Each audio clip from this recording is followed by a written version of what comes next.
Padahal kita tahu filsafat itu bukan pelajaran yang serem, ya, bukan pelajaran yang sulit, ya, biasa saja sama dengan mata kuliah yang lain, ya. Bahkan filsafat ilmu itu memayungi ilmu pengetahuan yang lain, termasuk mata kuliah yang lain. Ya, karena filsafat ilmu itu ilmu bagaimana mencari kebenaran. Ya, semacam payung, gitu, semacam ilmu filsafat, ya. Orangnya itu filosof, tapi saya bukan filosof, ya. Saya hanya pengajar filsafat. Tapi mungkin malah Bapak Ibu yang filosof, ya, yang ahli filsafat. Kita terbuka saja, ya, sharing-sharing boleh, nanya boleh, ya, biar kita tidak searah, ya, biar dua arah. Apalagi teman-teman di sini kan bisa jadi heterogen, biar ada interaksi sosial, biar saling kenal mengenal satu dengan yang lain, ya. Oke, itu mungkin yang bisa saya sampaikan, sehingga saya kemungkinan sebelum meet saya ngajar duluan. Nanti biar teman-teman yang lain yang berikutnya, karena saya jamnya bentrokan dengan, bukan bentrokan, ya, jam 6 sore saya, jam 6 habis maghrib tuh ngajar magister manajemen gitu. Jadi saya ngajar duluan, ya, biar nanti yang magister manajemen setelah mid. Jadi saya setelah mid. Untuk yang magister akuntansi sebelum mid semester aja. Baik Bapak Ibu, biar lebih jelas, biar lebih apa ya, kita saya share dulu aja PowerPoint-nya aja. Walaupun jangan terlalu kaku, ya, nanti PowerPoint dibaca aja gitu. Saya rasa yang penting itu hanya guidance, hanya petunjuk yang akan kita bahas, ya, sehingga nanti Bapak Ibu boleh bertanya, boleh berpendapat lain gitulah, ya. Saya gedein aja ya. Dulu. Oh, baik. Jadi mata kuliahnya itu ada filsafat ilmu dan Islamic worldview. Kita di Universitas Islam itu selalu, ya, mengintegrasikan seluruh mata kuliah yang ada itu dengan nilai-nilai Islam. Karena ilmu Tuhan itu tidak hanya di ilmu pengetahuan dan teknologi, ya, ilmu pengetahuan yang di alam semesta ini namanya ilmu kauniyah, ya, yang memang kalau ditulis itu katanya Allah itu tidak cukup itu lautan dijadikan tintanya itu. Saking banyaknya ilmu Allah yang ada di alam, termasuk ilmu ekonomi, termasuk ilmu kedokteran dan lain-lain, ya. Selain ilmu yang ada di alam yang namanya kauniyah, ilmu pengetahuan itu ada yang namanya kauliyah, ilmu yang dari langit seperti Quran itu. Quran, hadis, karena hadis itu juga dijaga sama Tuhannya, Allah Subhanahu wa taala, ya, sehingga kemudian referensi ilmu pengetahuan itu tidak hanya ilmu pengetahuan dan teknologi, tapi juga nilai-nilai Islam yang ada di Quran dan hadis. Itulah makanya di dalam mata kuliah yang ada di Unisula itu tidak hanya memberikan ilmu pengetahuan dan teknologi, tidak hanya sains, tetapi juga perspektif Islamnya seperti apa, gitu, ya. Termasuk mata kuliahnya kemudian bernama Filsafat Ilmu dan Islamic Worldview. Kalau kuliah saya dulu namanya Filsafat Ilmu aja udah. Eh, tapi karena mungkin ini di Universitas Islam, sehingga hmm, mata kuliahnya bertambah plus Islamic Worldview. Walaupun di Universitas Pajajaran waktu dulu saya belajar filsafat ilmu itu, di Universitas Pajajaran itu ya juga yang diajarkan ya Islamic perspektif itu. Ya Quran, hadis, kebenaran menurut menurut Quran gitu. Itu ilmu filsafat yang diajarkan di Universitas Pajajaran Bandung. Sehingga isinya juga ternyata berbicara kebenaran itu tidak lepas itu dari kebenaran Tuhannya gitu. Tidak semata-mata hanya kebenaran menurut ilmu pengetahuan. Hukum penawaran, hukum permintaan, dan lain-lain, stakeholder teori, dan macam-macam, itu tidak hanya itu. Ya, ternyata kebenaran itu tidak hanya teori-teori ilmu pengetahuan dan teknologi, tapi ilmu pengetahuan itu, kebenaran itu juga berasal dari Tuhannya. Sehingga yang diajarkan pun juga kemudian karena ini ilmu mencari kebenaran begitu, akhirnya juga walaupun namanya waktu itu saya kuliah diberi nama filsafat ilmu, tetapi isinya juga tentang kebenaran-kebenaran Tuhan juga. Ya, adik-adik, sebelum kita diskusi lebih lanjut, filsafat ilmu itu sebenarnya berasal dari kata philos dan sopein, filosofi ya, filosofi. Makanya kan filosofinya filsafat itu ya. Artinya mencari kebenaran, ya, mencari kebijaksanaan. Jadi kalau orang itu sudah banyak kebenaran-kebenaran menurut perspektif orang lain, orang diri, orang lain lagi gitu, maka dia kemudian jadi bijaksana. Misalnya begini ya. eh Misalnya begini. Kalau misalnya saya lihat Pilpres misalnya. Pilpres ada yang pengikut Jokowi, ada pengikut Prabowo misalnya. Dulu ya. Wah, itu pengikut Prabowo itu Jokowi salah semua. Pengikut Jokowi, Prabowo salah semua. Orang filosof itu memahami perspektif masing-masing. Benar menurut si A, belum tentu benar menurut si B. Si B memiliki kebenaran menurut dirinya, gitu. Sehingga kemudian apabila dia memahami dua-duanya menjadi bijak. Kalau itu kadang-kadang nggak bijak-bijak tuh, wah pokoknya jelek aja kalau lawan politik gitu ya. Saya cari contoh yang gampang ini gini. Kebenaran menurut kiai gitu dengan kebenaran menurut eh, ekonom barat misalnya. Atau orang kebanyakan sekarang deh. Orang itu benar gitu kalau dia itu, kalau ekonom ya, ekonom itu kan orang yang ilmunya mempelajari bagaimana ekonominya kuat ya, kaya ya. Kalau banyak duitnya itu orangnya itu baik gitu, benar gitu. Itulah. Tapi kalau katanya kiai, walaupun miskin, asalkan benar itu baik gitu. Jadi baik dan benarnya seseorang menurut kiai dengan baik dan benarnya menurut ekonom, baik dan benarnya menurut model. Model itu yang bagus tuh ya orang tuh, yang bagus tuh yang cantik, yang ganteng, yang bagus gitu.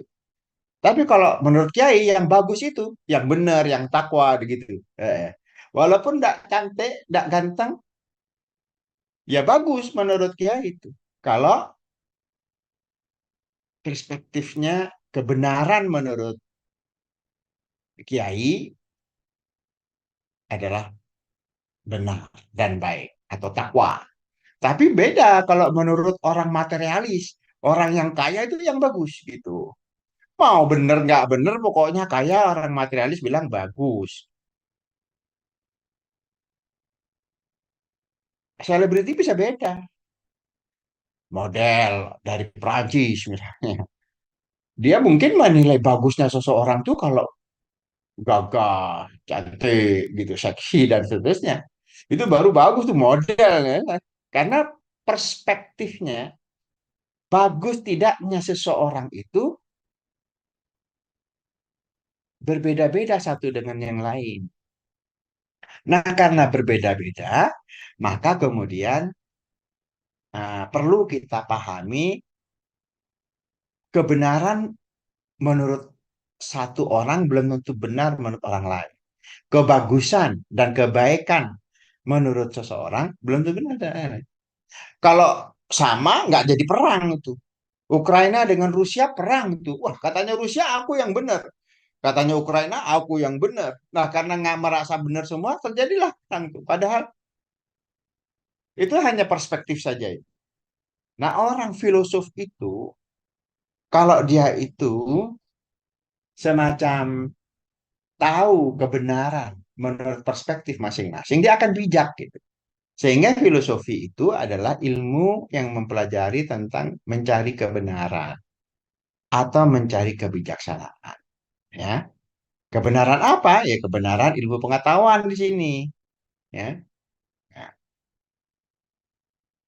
saya kasih contoh tentang teori ilmu pengetahuan. Misalnya, dulu ilmu pengetahuan alam itu matahari itu mengelilingi bumi. Itu kebenaran menurut zamannya. Kemudian ada generasi berikutnya mengatakan bahwa bumi yang mengelilingi matahari gitu. Jadi ternyata kebenaran menurut ilmu pengetahuan itu tentatif atau bisa berubah gitu. Gitu. Ya. Dulu ada stockholder teori, ya, yaitu teori yang kemudian berorientasi kepada stockholders. Stockholders itu pemegang saham. Sekarang udah nggak laku itu. Yang laku stakeholders teori misalnya. Jadi teori itu harus memperhatikan stakeholdersnya. Tidak hanya pemegang saham, tapi juga seluruh stakeholders. Pegawainya diperhatikan, kliennya diperhatikan, pemasoknya diperhatikan, ya, apalagi konsumen. Baru juga pemiliknya diperhatikan, stockholdersnya. Sehingga yang bernama stakeholder teori. Jadi teori ini berbicara tentang bagaimana uh, memuaskan stakeholders. Karena dengan kepuasan stakeholder akan membuat kepuasan company gitu. Ya. Nah, karena terjadi banyak perbedaan-perbedaan kebenaran menurut teorinya masing-masing, menurut zamannya masing-masing, kemudian lahirlah kebenaran yang dianggap lebih absolut, lebih tidak tentatif gitu, yang lebih sulit untuk diganti. Kebenaran yang absolut itu biasanya berasal dari Tuhannya. Itulah makanya kemudian perlunya adalah Islamic worldview. Perlunya adanya kebenaran menurut Tuhan tuh gimana gitu. Gitu ya. Itu ya. Jadi nanti kamu ketika mau lulus sebagai master itu biasanya membuat karya ilmiah. Biasanya membuat sebuah karya ilmiah. Misalnya kamu suka kinerja misalnya. Saya suka Pak, bagaimana agar perusahaan itu untungnya banyak. Namanya kinerja ya. Apa sih yang mempengaruhi kinerja perusahaan? Faktor-faktor apa yang mempengaruhi keuntungan perusahaan menjadi banyak gitu. Wah, kamu teliti tuh, mencari itu. Bagaimana ilmu yang benar agar perusahaan untungnya banyak gitu. Wah, kamu teliti itu, teliti, teliti, teliti gitu.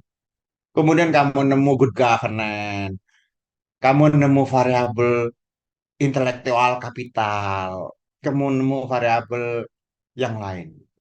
Ya, ketemulah, oh ternyata yang mempengaruhi kinerja itu good governance gitu. Ini pengaruhnya sangat besar sekali dibandingkan intellectual capital gitu. Penelitian yang lain, wah ternyata intellectual capital yang begitu. Nah, gimana menurut Islam? Wow, menurut Islam itu kinerja itu malah di Al-Baqarah 276 itu. Malah harus berbuat baik tuh perusahaan tuh. Wah, sekarang ada yang namanya social responsibility atau corporate social responsibility. Jadi perusahaan yang berbuat baik itu kepada stakeholders itu Stakeholder suka itu. Citranya membaik, stakeholder suka. Kalau sudah stakeholder suka, orang beli gitu. Nah, begitu beli, omset naik. Begitu omset naik, kinerja bagus. Nah, misalnya seperti itu. Nah, ternyata nilai-nilai yang ada itu ternyata sejalan dengan ilmu pengetahuan teknologi itu. Ya, ada yang sudah ditemukan dalam sains, ada yang masih belum. Ya, ilmu kebaikan dalam berbisnis itu ilmu Tuhan, ilmu Al-Baqarah 276. Ya, kalau ingin sukses berbisnis itu harus bagus, dia berbuat baik kepada customer, jangan mengurangi timbangan, jangan nipu, jangan macam-macam dalam perspektif Islam itu. Nanti stakeholder akan suka. Begitu suka, omsetnya banyak. Begitu banyak, kinerjanya membaik. Ya.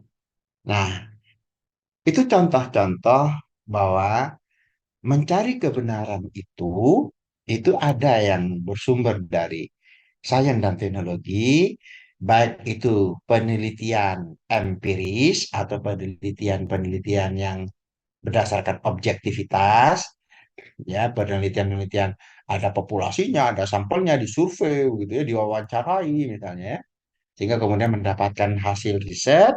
Ya, ada juga ya yang kebenaran itu bersumber dari kebenaran Tuhannya tuh. Ya. Berbuat baiklah kamu di muka bumi, nanti yang di langit akan menabur kebaikan bagimu. Wah.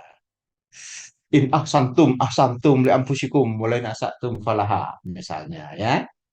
Orang yang berbuat baik itu akan kembali ke dirinya. Wa la in asatum falaha. Kalau dia berbuat tidak baik, maka ketidakbaikan itu akan kembali ke dirinya. Itu ilmu Tuhan itu. Ilmu Tuhan itu. Ya. Begitu juga perusahaan. Perusahaan kamu jualan ayam potong kamu kurangi timbangannya. Tidak baik kan? Orang rugi. Wah, orang nggak ada yang beli ke tempatku. Jangan beli di situ, dikurangin gitu. Kalau pakai teorinya Nabi, tambahi itu, ya, sedekahi. Wah, beli di situ, nanti timbangannya nggak dikurangi malah ditambah satu paha pok gitu. Wah, yang ngantri banyak tuh. Walaupun untungnya itu tidak sebanyak yang nipu, tapi karena omsetnya banyak, dia untungnya banyak. Itu teori-teori kebenaran. Nah, teori-teori bagaimana berbisnis yang benar. Itu contoh-contohnya seperti itu, ya. Kalau Bapak Ibu pengen motong, wah nggak setuju saya Pak. Ha, boleh ya. Namanya aja diskusi, ya. Pak saya mau nanya gini gini gini, boleh juga, ya.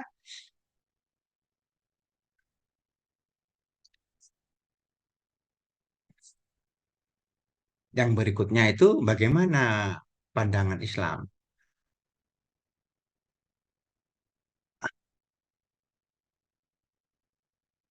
Pandangan Islam itu sebenarnya ya Islamic worldview, ya. Bagaimana memandang kebenaran itu menurut perspektif Islam, ya. Sehingga nanti mengetahui bagaimana cara mencari kebenaran menurut perspektif Islam. Bagaimana mencari kebenaran menurut perspektif Islam di bidang ekonomi, di bidang akuntansi, nah, menurut perspektif Islam. Nah, begitu. Seperti tadi, bagaimana kebenaran ilmu ekonomi bisnis? Bagaimana berbisnis yang baik menurut perspektif Islam seperti yang saya contohkan tadi. Jangan nipu, jangan mengurangi timbangan, dan itu kebenaran menurut perspektif Islam.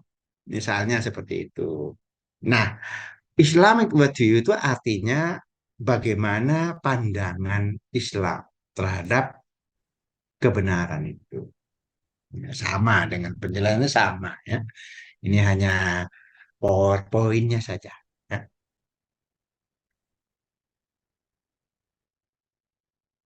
Ada yang mau komen atau bertanya? Apakah kita itu belajar tentang bagaimana mencari kebenaran? Mencari kebenaran itu tidak hanya ekonomi akuntansi, ya. Tidak hanya belajar kebenaran tentang manajemen perusahaan, ya. Mencari kebenaran itu tentunya sesuai dengan disiplin ilmu masing-masing, ya. Kalau akuntansi, ya bagaimana kita membuat sebuah laporan keuangan yang benar. Ya. ada SAK-nya itu. Yang Islamic perspektif juga ada SAK-nya. Untuk entitas syariah beda deh, laporan keuangannya misalnya. Dengan laporan keuangan yang tidak Islamic perspektif. Ada SAK-nya sendiri-sendiri. Begitu juga ilmu ekonomi. Bagaimana berekonomi yang benar dan baik, itu ada world view-nya masing-masing. Ya. Kalau di dalam ilmu ekonomi yang tidak perspektif Islam, itu semuanya hanya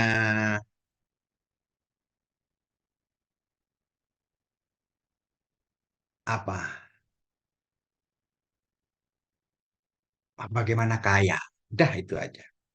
Ilmunya itu, ilmu ekonomi itu adalah ilmu bagaimana kaya itu aja. Jadi kalau kamu lihat di Google apa definisi ilmu ekonomi, ya ilmu bagaimana kaya, ya begitu. Kalau disingkat biar gampang gitu. Nah ini sama dengan bapak ekonomi dunia. Bapak ekonomi dunia itu namanya Adam Smith. Dia lahir 1776. Dia bikin buku The Wealth of Nations. Nah, kekayaan bangsa-bangsa. Kemudian si Adam Smith ini dikukuhkan menjadi bapak ekonomi Amerika. Dan Amerika itu mencari kekayaan itu dari bangsa-bangsa. Dia mencari minyak dari Timur Tengah. Exxon Mobil di Indonesia miliknya Amerika. Ngambil emas dari Papua dulu ya, waktu Freeport. Amerika sampai sekarang kaya raya ya, kaya raya itu. Tapi kekayaannya itu dari bangsa-bangsa. Dan ilmu ekonomi kita itu, bapaknya itu namanya Adam Smith itu, namanya Smithian. Ya, pengikut Smith. Itu ilmunya bagaimana kaya udah ilmunya. Nah, bagaimana perspektif Islam? Siapa yang mau tahu? Siapa yang tahu? Siapa yang bisa membedakan? Pak, kalau ilmu ekonomi yang dulu, Pak, saya ada aja bagaimana kaya. Itu Adam Smith, di wah, pokoknya batu bara digali, ya, emas digali di Papua, ya, sama Amerika Freeport, ya, gas di Natuna itu dieksplorasi si Exxon Mobil, ya, miliknya siapa Exxon Mobil itu miliknya Amerika. Bahkan tetangga saya di Cepu itu minyaknya itu juga Exxon Mobil. Amerika juga ya. Dulu ilmu ekonomi kita tuh cuma bagaimana kaya aja udah gitu. Lagi mana menurut Islam? Coba saya ingin tahu. Diskusi aja deh biar aku nggak sendirian ya. Stop dulu terus ya. Saya mau siapa yang mau jawab dulu kalau nggak saya tunjuk. Bagaimana menurut Islam? Apakah Islam itu tidak boleh kaya? Atau hanya sama? Sarjana ekonominya itu sama dengan Adam Smith. Lah kalau Adam Smith sama ngapain ada ekonomi Islam kalau sama ya udah ekonomi doang. Nah, gitu. Siapa yang tahu apa bedanya? Eh, ilmu ekonomi atau ilmu bagaimana kaya yang menurut konvensional itu dan bagaimana kalau menurut Islam tuh? Siapa yang tahu? Kalau enggak saya tunjuk Coba biar rame berkomentar, ya. mohon izin, Pak. Oh iya Pak Saiful Rahman. Ya, terima kasih. Kalau ekonomi menurut Islam tadi ya, bagaimanapun dan kaya, konsepsi kaya. Menurut mas saya, tidak ada larangan untuk menjadi kaya di dalam Islam. Dan kemudian bahkan ada hadis kadal fakru ayakuna kufron, bahwa kemiskinan, kefakiran itu memperdekat pada kekufuran. Nah, Nah, ini berarti kan seharusnya umat Islam itu menjadi pribadi yang kaya raya gitu kan. Ya, contohnya Abdurrahman bin Auf lah misalnya. Ah, yang paling tetapi kaya di dunia aja Mas. Yang paling kaya di dunia siapa Jal? Nabi Sulaiman, Nah itu dia. Jadi ya, agama Islam itu nggak melarang artinya kaya. Nabi Sulaiman juga Betul. diberi harta, juga diberi ilmu kan. Eh, Artinya dalam konsepsi kekayaan atau sumber-sumber ekonomi di dalam Islam itu, atau kadang-kadang misalnya kita simplifikasi menjadi rezeki di dalam konteks pengertian sempit ya, pengertian sempit dalam artian sumber kekayaan, sumber kesejahteraan, itu ada hak-hak orang lain. Ada hak-hak orang lain yang kemudian ada istilah zakat, ada istilah infak, ada istilah sedekah misalnya. Jadi menurut hemat saya itulah sebuah prinsip-prinsip yang mungkin akan berbeda dengan konsepsi Adam Smith, J.M. Keynes maupun teori-teori bapak-bapak ekonomi Barat ya. Itu menurut hemat saya Pak. Jadi, namun ada beberapa pertanyaan sebetulnya yang kadang-kadang eh, apa ya berkecamuk dalam batin saya terkait dengan filsafat ilmu itu sendiri. Karena kalau misalnya kita runut sejarah, misalnya ya Al-Ghazali itu kan juga seorang filosof yang kemudian menerbitkan buku Tahafut Al-Falasifah atau kerancuan orang-orang yang berfilsafat karena beliau itu termasuk kritikus atau mengkritik teori filsafatnya Aristoteles gitu. Sementara kemudian di sisi lain ada Ibnu Rushd yang kemudian mengkanter pendapat Al-Ghazali. Tahafut Al-Falasifah itu dikanter dengan sebuah buku atau kitab Tahafut, kerancuan orang yang rancu itu. Karena Ibnu Rushd itu termasuk Aristotelian.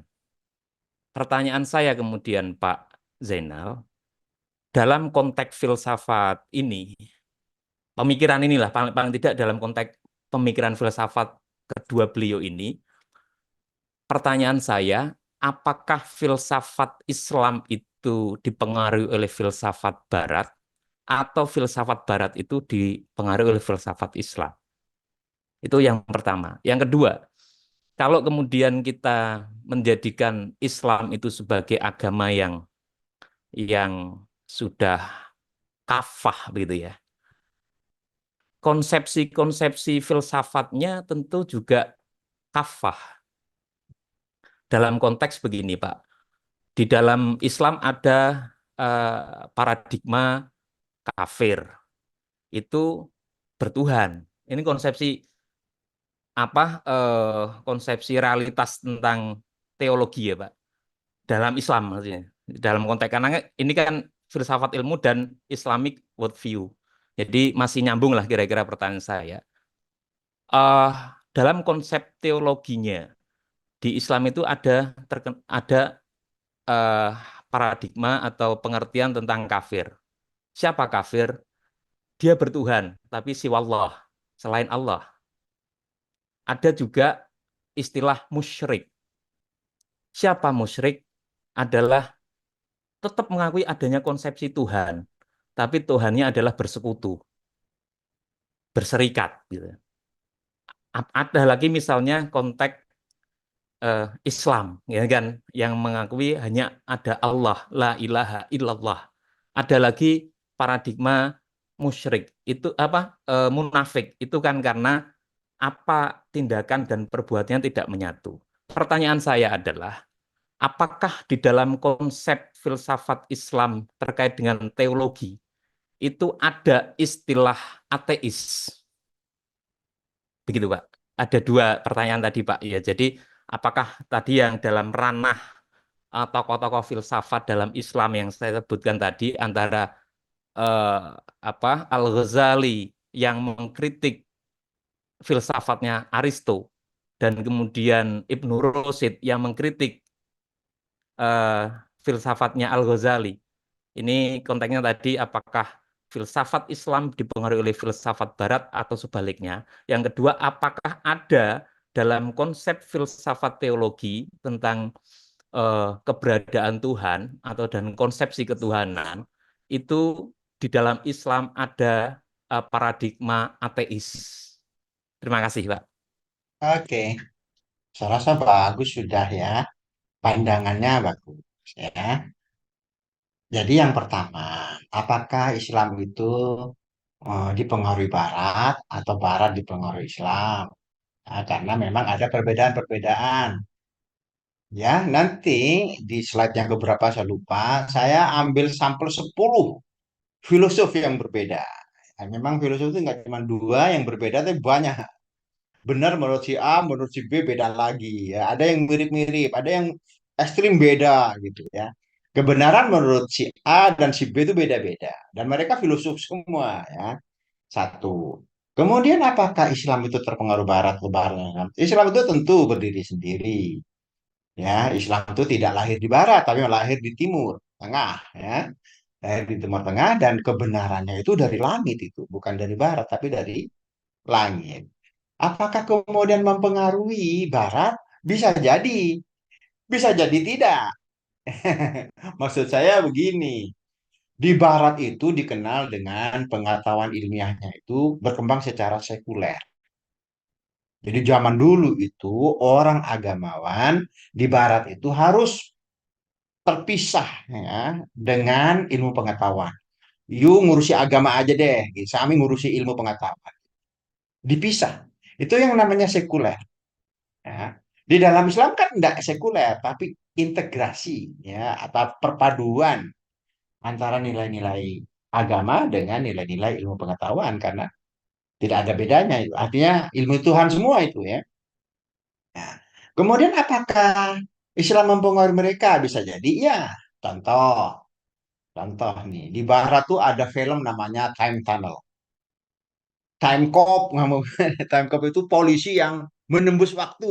Wah, jadi ceritanya itu di Time Cop itu istri dan anaknya dibunuh perampok ya dibunuh perampok jadilah dia duda setelah dia berduda bertahun-tahun ketemulah dengan profesor yang bisa menembus waktu ya kemudian menembus waktu kepada sebelum istrinya dibunuh wah ilmu menembus waktu ini dilakukan sama si polisi ini dia menembus waktu ke sebelum istrinya dibunuh kemudian pendek ceritanya walaupun seru ya di situ ya berdarah-darah juga itu polisinya nggak gampang mengalahkan perampok perampoknya dibunuh duluan pendek ceritanya karena dia bisa menembus waktu. Nah apakah ini eh, ya pokoknya idenya ini ide menarik ya film ini film menarik lahir juga Time Tunnel, News Me for Tomorrow itu film-film yang menembus waktu ya. Kalau saya hobi film dulu waktu muda ya sehingga saya suka. Nah, bagaimana? Apakah ini ilmu hidir itu? Hidir dulu juga sama menembus waktu itu. Dia sudah tahu sebelum terjadi.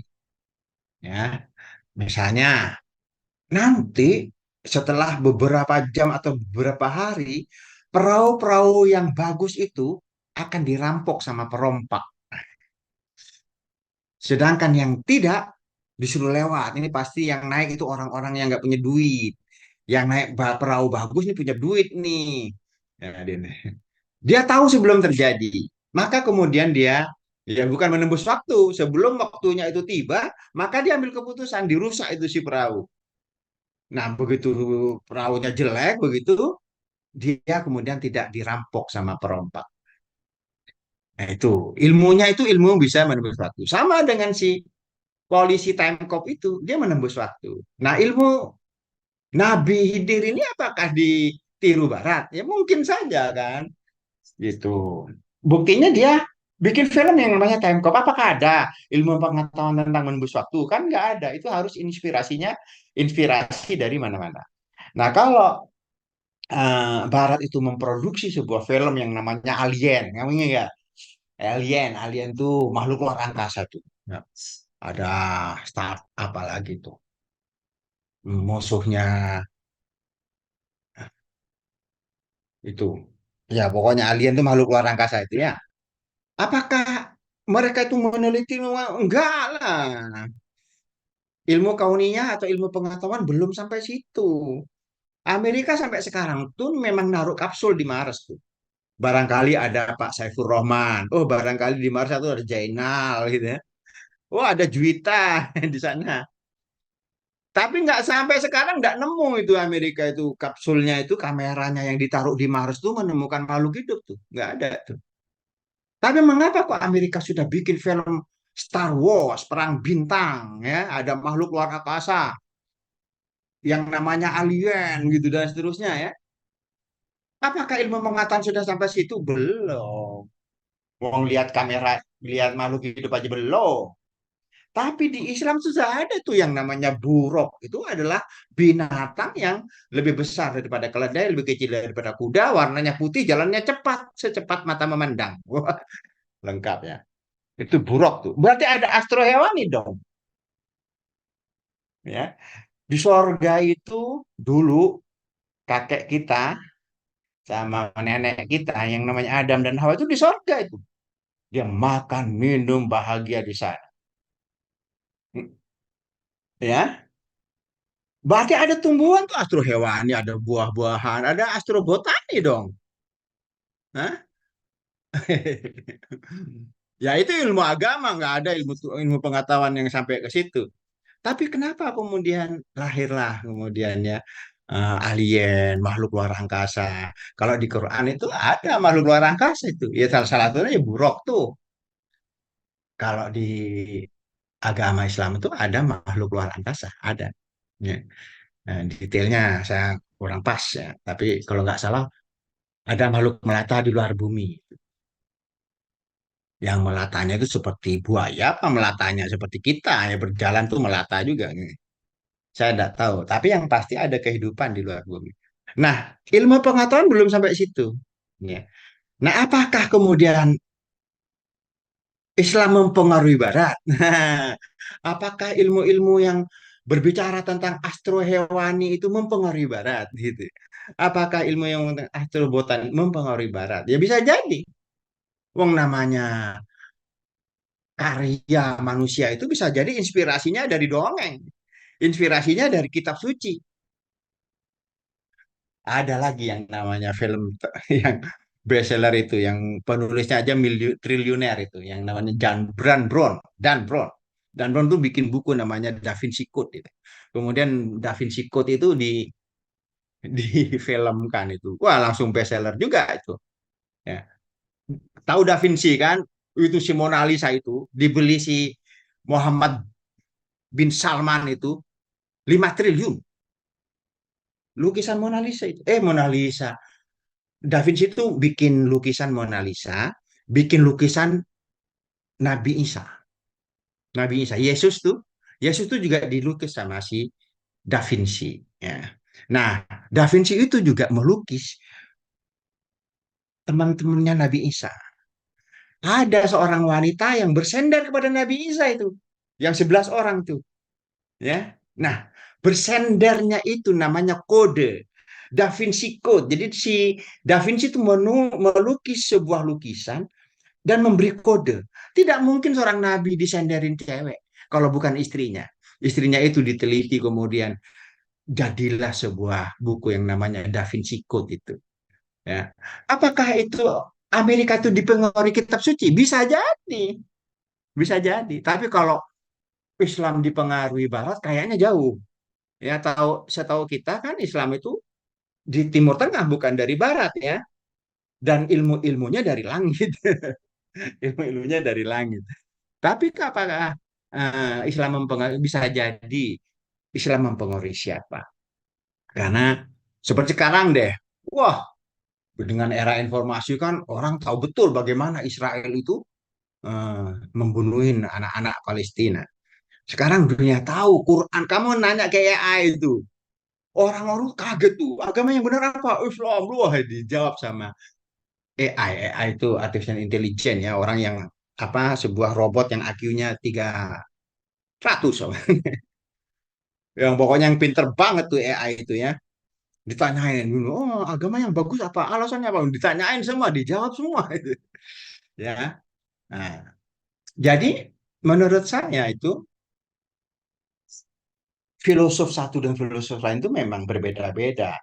Kayak tadi lah dengan kiai dengan model dengan materialistis itu dengan ekonom barat ya si Adam Smithian ya. Smithian tuh pengikut Smith ya.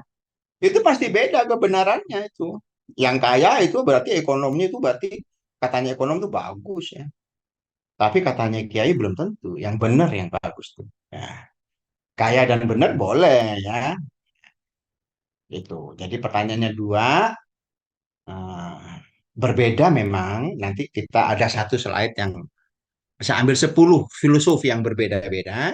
Kemudian apakah itu mempengaruhi? Saya rasa bisa jadi karena orang Barat tuh merdeka ya. Kurikulumnya merdeka dia. Kalau Nadim kan baru saja. Amerika itu sudah lama merdeka dia ya. Kalau punya ide time cop, ide menembus waktu, wah bikin film dia gitu. Ada ide makhluk luar angkasa, bikin film dia. Makhluk luar angkasa. Ya, idenya dari mana? Bisa dari kitab suci.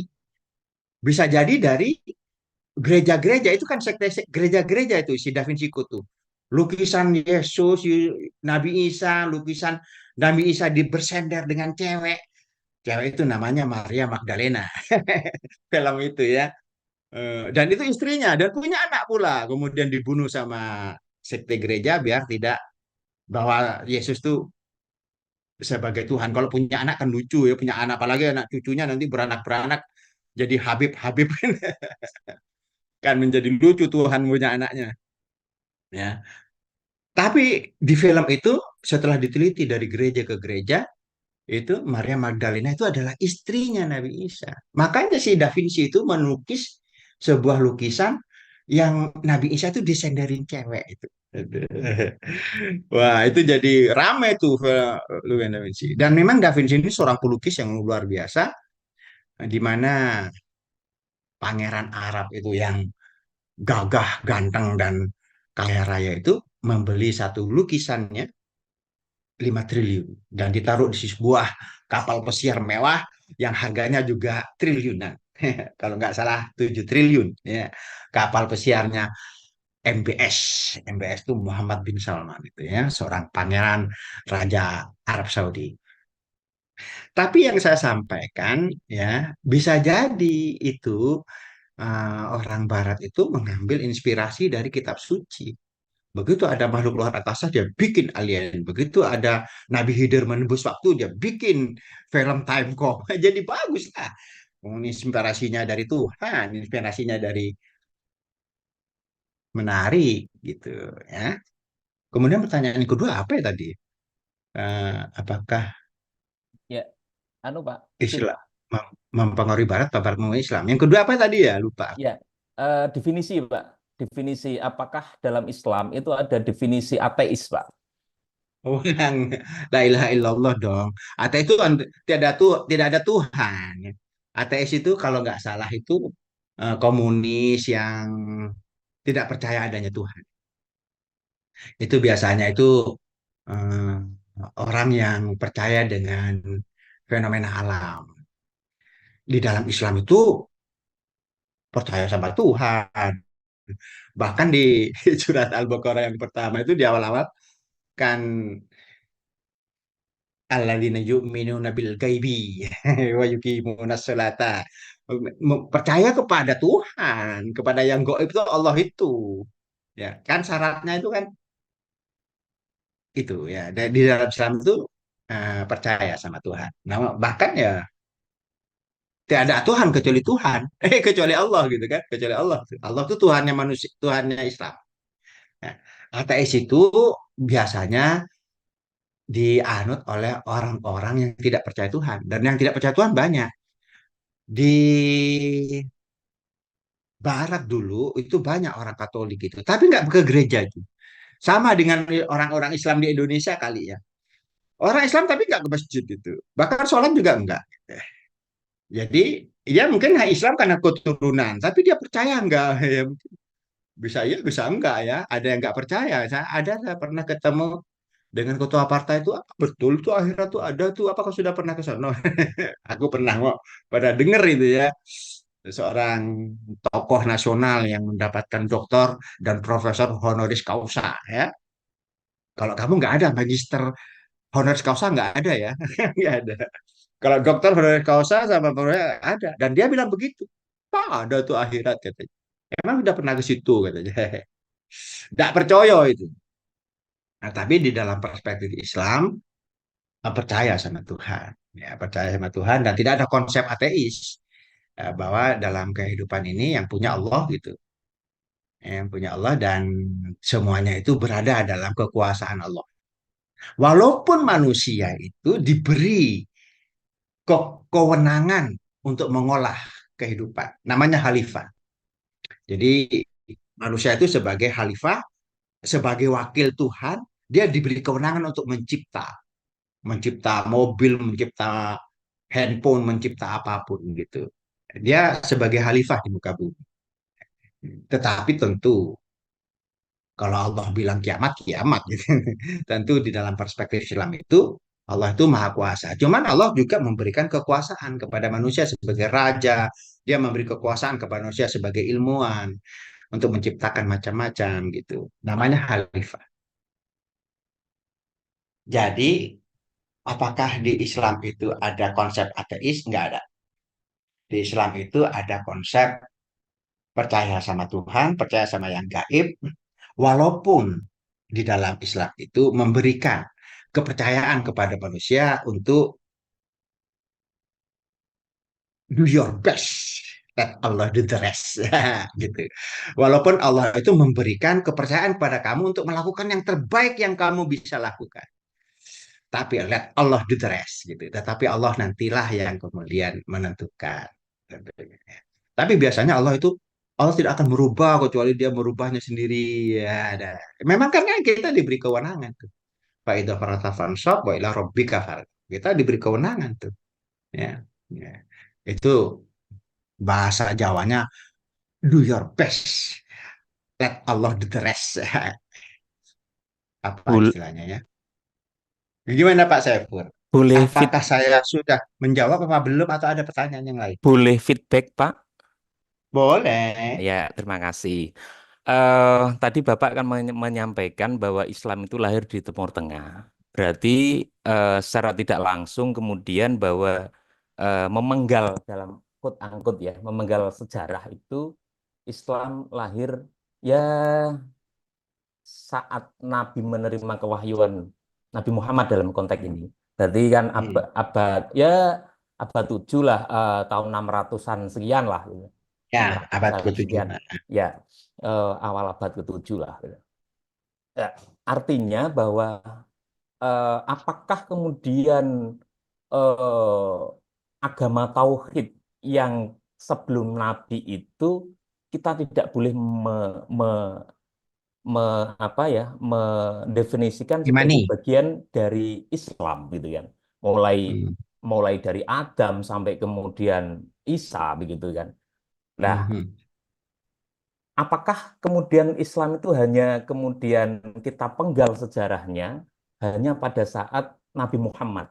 Berarti kita Hmm. sedikit menafikan bahwa agama-agama tauhid sebelum Nabi Muhammad itu bukan Islam. Ini kan eh, kalau kemudian kita apa namanya melebarkan eh, dimensi waktunya bahwa kemudian sejak Adam sebagai manusia pertama di bumi ini sudah agama tauhid misalnya. Kemudian sampai Adamun Idrisun Nuhun Huduma sampai kemudian pada Nabi Isa, maka tentu zaman Aristo, zaman Plato, zaman Thales dan lain sebagainya itu ya era-era kenabian yang lain, bukan bukan eranya Nabi Muhammad.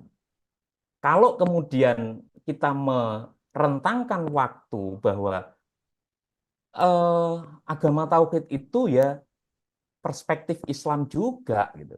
Maka kemudian hasil-hasil pemikiran filsafat-filsafat Barat yang misalnya dimulai dari Thales, dari Aristo dan lain sebagainya, Plato dan lain sebagainya, ini tentu juga dipengaruhi oleh apa namanya eh, Nabi dan Rasul pada zamannya, yang kemudian kita kita hanya tidak boleh kemudian kecuali kalau kita hanya memenggal eh, dimensi waktu bahwa Islam itu ya dari abad 7 misalnya dari kenabiannya Nabi Muhammad menerima wahyu tahun 611.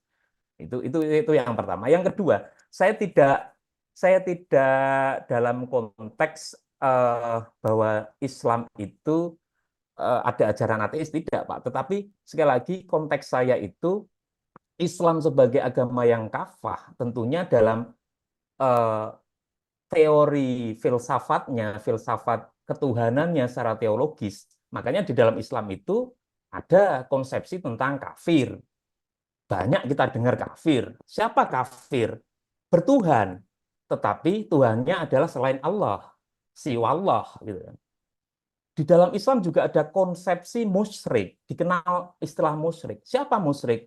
Ya bertuhan. Tetapi Tuhannya jamak. Gitu kan. Lebih dari satu. Nah, pertanyaan saya, adakah konsepsi pengertian definisi tentang ateis dalam konteks simplifikasinya adalah tidak bertuhan? Kan itu kafir juga bertuhan, musyrik juga bertuhan, tapi ada disebut di dalam Islam. Tapi apakah ada di dalam Islam itu konsepsi atau definisi tentang tidak bertuhan? Kalau misalnya apa namanya, dalam konteks bahasa Arabnya itu kan al-mulhid, itu ateis gitu. Atau komunis itu kan suyu'i. Ya, itu dalam dalam konteks bahasa. Enggak, artinya yang ingin saya tanyakan bukan bukan konsepsi dalam artian dogma atau ajaran keislaman. Pasti ya la ilaha illallah. Bahkan la ilaha illa ana, la ilaha illa anta, la ilaha illa huwa, kan gitu. Ya, ada tidak ada Tuhan kecuali saya, tidak ada Tuhan kecuali Anda, tidak ada Tuhan kecuali kamu. Kan. Nah, ini kan konteks-konteks yang falsafi, yang dalam konteks filsafat. Jadi saya lebih pada konteks adakah pengertian di dalam Islam itu eh, tidak bertuhan atau simplifikasinya ateis itu tadi. Karena Oke, di dalam Islam ada istilah kafir, ada istilah musyrik. Terima kasih. oke, terima kasih. Ini semacam filosof Saifur Rahman namanya ya. Tak panggil filosof lah, wis. Oke, oke. Saya paham ya. Saya perjelas. Apakah Islam itu tidak membenarkan Nabi Isa? Membenarkan. Apakah Nabi Ibrahim itu bukan Nabi yang dibenarkan Islam? Dibenarkan. Apakah Daud, Taurat, ya, Injil, Zabur, ya, Zabur, Taurat, Injil, itu bukan kitab suci? Kitab suci. Itu apakah firman Allah? Firman Allah. Jadi tidak terpisah. Bahkan ada hadis bahwa Islam itu hanya melengkapi saja. Dilarang mencuri udah lama, ya. Allah itu sudah ada dari sebelum Nabi Muhammad itu bahwa eh, Nabi Isa itu menyembah Allah juga, ya. Nabi Ibrahim juga mencari Tuhan itu ya, dan ketemulah dengan Allah juga gitu. Artinya kalau ditanya apakah terpisah? Enggak terpisah. Kemudian yang kedua, apakah mereka mempengaruhi Muhammad? Enggak. Apakah ilmu-ilmunya itu kemudian mengajari Muhammad? Enggak juga. Nabi Muhammad itu, Islam itu mendapatkan ilmu dari langit. Kemudian ilmu langit itu berkata, ada nabi sebelum kau, namanya Nabi Isa. Ada nabi sebelum kau, namanya Ibrahim. Dan seterusnya. Tapi apakah dia dapat dari Ibrahim? Ya enggak. Apakah ajarannya Zabur? Enggak juga. Tapi memang itu ilmunya itu datanya dari langit yang membenarkan nabi-nabi sebelumnya. Sebenarnya nabi-nabi itu banyak ya. Bisa jadi salah satu filosof yang ada di dalam tokoh-tokoh filosof itu adalah sebuah nabi, ya. Nah, bahkan ada yang bilang itu Buddha itu Siddhartha Gautama jangan-jangan bisa jadi nabi karena memang nabi itu banyak banyak sekali sejalan dengan zamannya. Ya, jadi memang jawabannya jelas di situ tidak memisahkan dengan namanya ilmu. Kalau itu agama langit itu namanya syariat. Jadi seperti Zabur, kemudian Taurat, Injil itu namanya agama langit. Termasuk Al-Quran itu melengkapi Quran itu hanya melengkapi bagaikan rumah itu hanya menambah yang kurang saja, yang mulainya sudah ada di sebelumnya itu. Tidak boleh mencuri juga sebelumnya dan seterusnya. Tidak boleh berbuat jahat juga di sebelumnya sudah ada. Nah, tetapi apakah mereka berasal dari itu belajar dan enggak juga itu tadi. Jadi pertanyaannya memang harus dipisah. Memang tidak terpisah artinya oh yang lain nggak benar, yang benar hanya Nabi Muhammad, yang lainnya nggak ada, enggak juga, ada itu. Dan langit itu berfirman kepada Nabi Muhammad itu ada Nabi Isa, ada Nabi yang lain, ada Maryam, wanita yang paling bagus tuh Maryam namanya ibunya Nabi Isa dan seterusnya.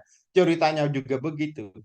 Nabi Yusuf diceritain sama Al-Quran itu komplit itu dari dia apa kecil sampai dia jadi penguasa.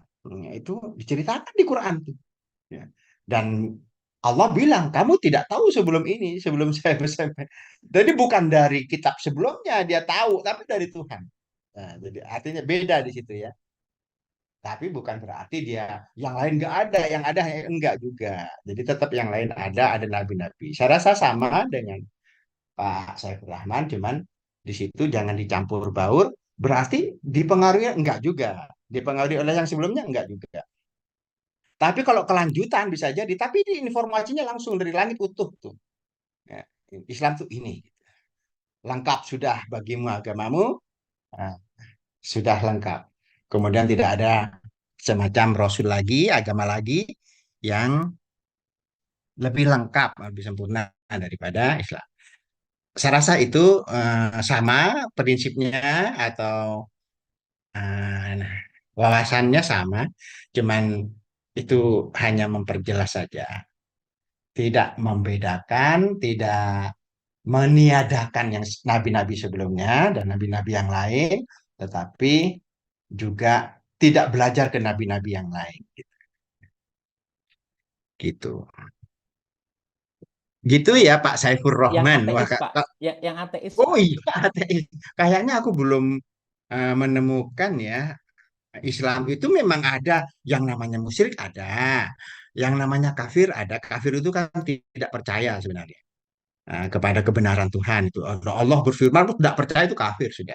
Bukan kafir ya, tidak percaya itu. Nah, kemudian musyrik juga ada di Quran tuh bahwa ada makhluk yang memusyrik apa menyekutukan Tuhan ada manusia yang menyekutukan Tuhan tapi bukan berarti yang musyrik itu dibenarkan gitu. Ajaran Islam itu tidak menyuruh musyrikin. Ajaran Islam tidak menyuruh ateis. Itu ada orang yang tidak yang menyembah berhala gitu. Ada yang menyekutukan Tuhan juga ada. Munafikun juga ada. Kemudian yang kafir juga ada. Ya, seperti kuliah ayuhul kafirun la abud samudun. Lah itu berbicara orang kafir. Tapi apa kita disuruh kafir? Hukum dinakum mulyadin gitu. Dia kita harus menghormati orang lain. Lakum dinukum itu agamamu, agamamu, agama keyakinanmu, keyakinanmu, dan seterusnya. Memang ada konteksnya ini musyrikin, ini agama lain, tapi bukan berarti Islam nyuruh musyrik, Islam enggak. Islam tetap menyuruh tauhid. Saya rasa itu ya. Jadi ateis itu ada, musyrik itu menyekutukan Tuhan itu ada, tetapi bukan nyuruh musyrik dan nyuruh ateis. Ya itu. Kayaknya seperti itu sih. Kalau berbicara, apakah ada Islam tentang ateis? Ada. Apakah ada Islam tentang musyrikin? Ada. Orang kafir? Ada. Qul ya ayyuhal kafirun. Misalnya. Tapi apakah kita disuruh kafir? Enggak. Lakum dinukum waliyadin gitu. Saya rasa begitu. Nah, ya kalau kita berbicara tentang itu pendapat saya aja ya. Tapi mungkin yang lain ada filosof-filosof yang lain saya kan nggak tahu ini mungkin ada Santika, ada Juwita, ada filosof Meza, Haura kan nggak tahu kita ya. Ada Sofi Amani. Tapi yang jelas itu perspektif yang saya pahami. Di dalam Islam itu ada musyrikin, maksudnya ada istilah musyrikin, ada kafir. Tapi bukan nyuruh kita sebagai apa? Bukan Islam itu menyuruh jadi musyrik, bukan menyuruh jadi kafir. Gitu. Ada istilah ateis nggak, Pak? Ateis itu apa ya? Tak tidak percaya Tuhan ya, tidak bertuhan ya, Tidak bertuhan, misalnya. Simpelnya gitulah, tidak bertuhan. tidak bertuhan. Ya kalau di Islam bertuhan. Di Islam itu bertuhan, bahkan berketuhanan. Maksudnya percaya dengan Tuhan gitu. Bertuhan Islam, bukan tidak bertuhan, bukan. Apa ada Islam yang bilang bahwa Islam itu tidak bertuhan? Nggak ada. Islam itu tidak ada Tuhan kecuali Allah. Berarti bertuhan. Tuhannya Islam itu Allah itu, itu gitu. Bertuhan berarti namanya Allah itu Tuhannya. Jadi Tuhannya orang Islam itu Allah, gitu. Bukan tidak bertuhan. Tidak tidak Tuhan, titik enggak. Tidak ada Tuhan kecuali Allah, berarti bertuhan dia, gitu. Gitu. Itu perspektif saya yang terbatas ya kan. Tapi setahu saya itu Islam itu bertuhan. Nah, bertuhan. Dan Tuhannya namanya Allah. Gitu. Ya,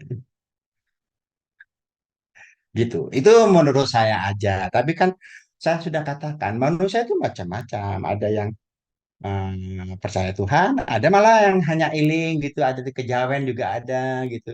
Macam-macam tuh ya. Tapi ya lakum dinukum oleh din lah. Hmm. Kita saling, makanya di dalam perspektif filosof ini ya. Assalamualaikum Pak Jenner, saya biaya. Gitu. Anu, saya ada yang WA saya kelihatan di sini.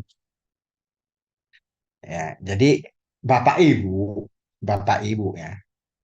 Saya senang ngajar di Maksi, walaupun agak berbeda dengan master yang lain. Ya. Kalau master yang lain ketika saya bulan puasa itu hanya 1 jam. Yang ini hanya 1 jam setengah, setengah 7 sampai jam 8 gitu ada. Ya. Tapi dia akuntansi itu 2 jam lebih. Tapi ya sudah lah. Saya sih, tapi pada prakteknya kan ada yang cuma ngasih tugas ya, ya itu macam-macam. Kalau saya sih ngisi aja, sepanjang ada waktunya saya isi. Untung Bu Narti itu membolehkan saya ngajar duluan ya. Kalau enggak nabrak ya, nabrak yang program master yang lain gitu. Gitu. Saya rasa ada pertanyaan yang lain. Kita nanti kalau maghrib istirahat dulu deh, ya, baru kita lanjutkan sebisanya deh. Nggak dilanjutin juga nggak apa-apa. Aku juga bahagia kok, ya kan. Eh, Mau mau saya sharing PPT-nya sampai pertemuan ke-6 juga boleh, ya kan. Oh, saya bicara setengah jam selesai juga bisa. Tapi kurang seru kalau cuma kurang kalau nggak dipertegas dengan diskusi kurang seru. Duh, sudah adzan. Kita sholat dulu aja ya. Baik, Ya, Pak. terima kasih. Hah? Nggih, Pak. Ini adzan kayaknya ini. Kita ketemu lagi jam berapa enaknya ya? Ini jam 5.36. Jam 6 mungkin sudah selesai anunya sholatnya ya. Ya kita jam 6 boleh deh. Misalnya ya lebih-lebih masih makan boleh juga lah. Pokoknya